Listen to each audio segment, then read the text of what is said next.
Hello dear friends, నేను మీ నిర్మలాని మాట్లాడుతున్నాను. నేను మీకు ఇప్పుడు శంఖపుష్పం గురించి చెప్పబోతున్నాను. పుష్పించే మొక్కల్లో ఫాబేసి కుటుంబానికి చెందిన ఏగబ్రాకే మొక్క అంటే తీగ దేనికైనా పాగుతుంది, అల్లుకుపోతుంది. దీనిని సంస్కృతంలో గిరికర్ణిక అని పిలుస్తారు. ఇది వినాయక చవితి రోజున దీనిని పూజకు హిందువులు ఉపయోగించుకుంటారు. ఇది వినాయక చవితి రోజు పూజా క్రమంలో ఈ ఆకుని 10వ ఆకుగా ఉపయోగిస్తారు. కింగ్డమ్ వచ్చి ప్లాంటే, ఫ్యామిలీ ఫాబేసి, బైనామియల్ నేమ్ క్లిటోరియా టెర్నేటా. చూసారా, ఇది ఆసియా ఖండానికి చెందింది. ఈ వీడియో మీకు నచ్చినట్లయితే లైక్ చేయండి, షేర్ చేయండి and సబ్స్క్రైబ్ చేయండి. ఈ పుష్పాలు చాలా అందంగా బ్లూ కలర్లో ఉంటాయి, శంఖం ఆకారంలో ఉంటాయి. అందుకని దీనిని శంఖ పుష్పం అంటారు. బటర్ఫ్లై పీ ఫ్లవర్ ప్లాంట్ ఇది.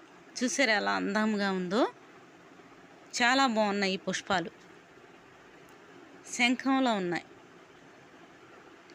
Bye friends.